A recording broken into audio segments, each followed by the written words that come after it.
Assalamualaikum warahmatullahi wabarakatuh. Perkenalkan, nama saya Viola Pratiwi. Pada kesempatan kali ini, saya akan membahas tentang geologi struktur, tentang apa yang telah saya pahami setelah 2 pertemuan. Apa sih itu geologi struktur? Geologi struktur, atau sering disebut geostruktur, adalah cabang ilmu geologi yang mempelajari bentuk susunan dan deformasi batuan akibat gaya yang bekerja di dalam bumi. Ilmu ini membantu kita memahami bagaimana lapisan batuan bisa terlipat, patah, bergeser, bahkan terangkat menjadi pegunungan. Pada dasarnya, bumi tidak pernah benar-benar diam. Di dalamnya terdapat gaya-gaya besar yang disebut tegasan atau stres. Tegasan ini dibagi menjadi 3 jenis, yaitu tegasan kompresi tekanan, tegasan tarikan atau tension, dan tegasan geser atau shear.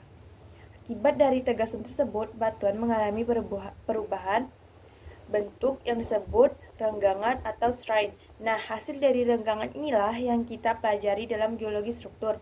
Salah satu struktur yang paling umum adalah lipatan atau fault.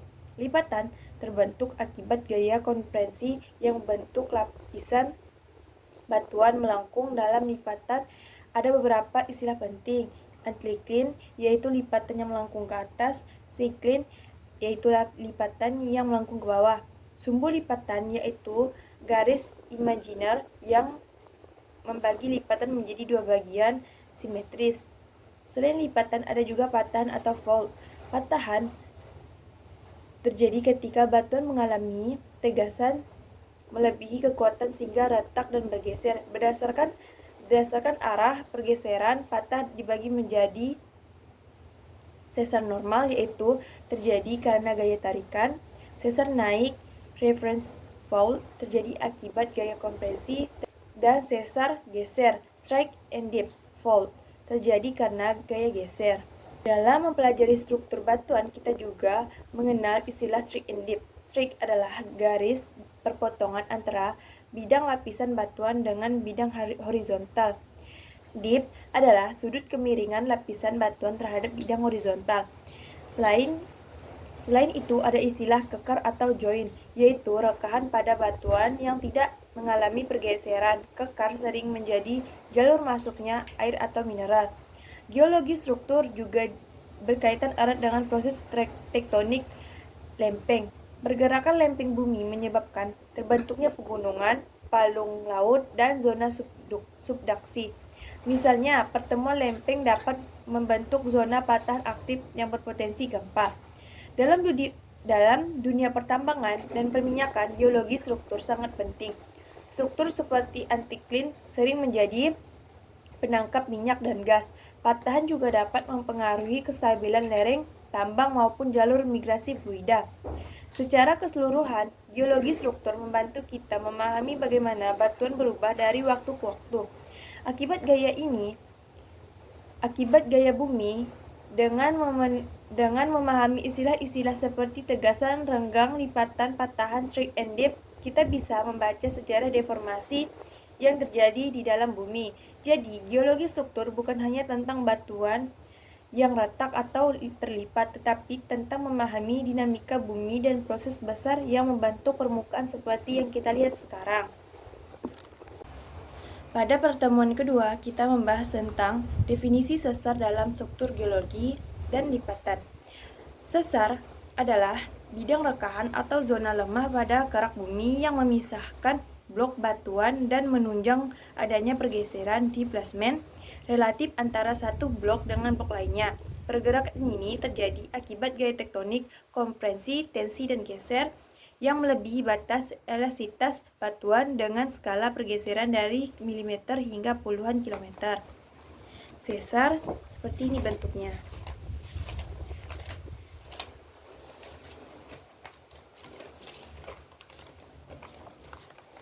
Ini batuan sebelum terkena tekanan. Ini batuan sebelum terkena ini batuan yang belum terkena pergerakan akibat gaya tektonik, kompresi, tensi, atau geser. Ini batuan yang setelah terkena gaya tekanan tersebut, gaya tektonik tersebut.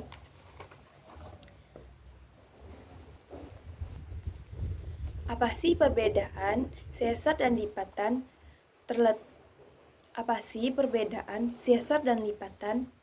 Perbedaan sesar dan lipatan terletak pada mekanisme deformasi batuan akibat gaya tektonik. Sesar adalah patahan yang mempengaruhi pergeseran blok batuan. Sesar adalah patahan yang mengalami pergeseran blok batuan, yaitu retakan dan bergeser. Sedangkan lipatan adalah lengkungan batuan yang melengkung tanpa retakan. Ini yang dinamakan sesar, batuan yang mengalami pergeseran blok batuan, retakan atau bergeser. Retakan dan bergeser. Sedangkan lipatan seperti ini. Lengkungan batuan yang melengkung tanpa adanya retakan.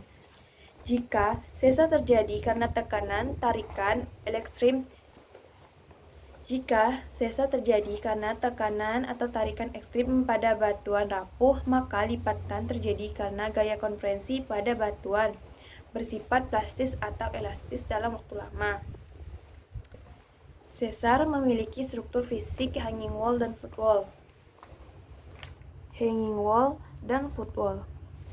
Sedangkan lipatan memiliki puncak antikline, lengkungan ke atas, dan lembah yaitu syncline, lengkungan ke bawah. Ini puncak yang dinamakan antikline, lengkungan ke atas, sedangkan ini adalah syncline atau lembah yang merupakan lengkungan ke bawah. Dampak yang terjadi akibat sesar seringkali menjadi sumber gempa bumi, contohnya sesar Semangko. Sedangkan dampak terjadinya lipatan membentuk pegunungan atau perbukitan yang bergelombang. Kesimpulannya, sesar adalah batuan pecah dan bergeser, sedangkan lipatan adalah batuan bengkok. Tadi kita sudah menyinggung tentang hanging wall dan footwall. Apa sih hanging wall dan footwall? Hanging wall adalah atap sesar. Hanging wall blok batuan yang terletak di atas bidang sesar. Jika kita membayangkan masuk ke dalam retakan sesar, hanging wall adalah bagian batuan yang berada di atas kepala. Sedangkan footwall atau alas sesar adalah batuan yang terletak di bawah bidang sesar. Footwall adalah bagian batuan yang menjadi tumpuan kaki jika kita berada di dalam retakan sesar. Tetapi, tidak semua sesar ada istilah hanging wall dan footwall. Contohnya seperti sesar Semangko. Seringkali sulit diterapkan karena bidang sesar biasanya tegak lurus dan vertikal. Karena sesar Semangko merupakan sesar geser. Tadi kita juga sudah menyinggung tentang displacement. Displacement merujuk pada jarak atau pergerakan relatif antara dua titik yang awalnya bersentuhan namun terpisah akibat deformasi batuan. Pada sesar, displacementnya seperti ini. Saat ini tidak ada jarak antara dua titik batuan. Dan saat terjadinya pergeseran atau pergerakan dan pergeseran, maka terbentuklah jarak atau displacement.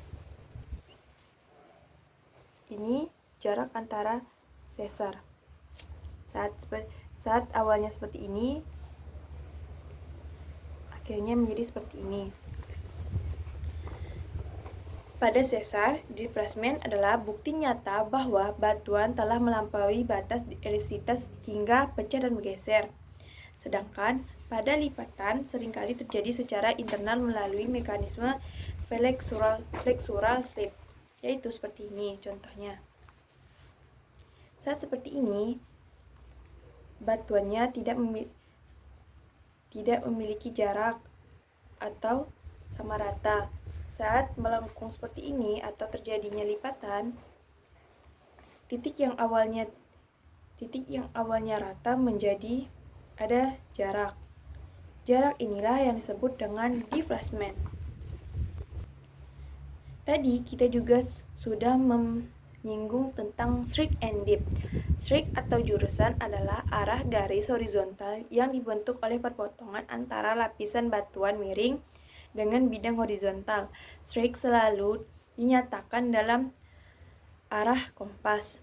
Sedangkan dip atau kemiringan, dip adalah sudut kemiringan terbesar dibentuk oleh lapisan batuan dengan bidang horizontal. Dip diukur dalam derajat 0 derajat sampai 90 derajat. Kita juga akan membahas tentang plank atau penunjaman. Mirip dip, tapi istilah ini digunakan untuk garis, digunakan untuk mengukur kemiringan garis linier, sumbu lipatan atau garis goresan pada sesar. Contohnya, jika kita menancapkan pensil secara miring ke tanah, sudut antara pensil dan tanah itulah plank. Rake atau pitch. Rake adalah sudut antara garis seperti bekas goresan. Ring adalah sudut antara garis seperti bekas geseran atau strasi dengan garis horizontal strike yang diukur pada bidang sesar itu sendiri. Rank ini untuk menentukan displacement. Jika rate-nya kecil, artinya sesar bergerak mendatar. Jika rate-nya besar, artinya sesarnya bergerak naik atau turun.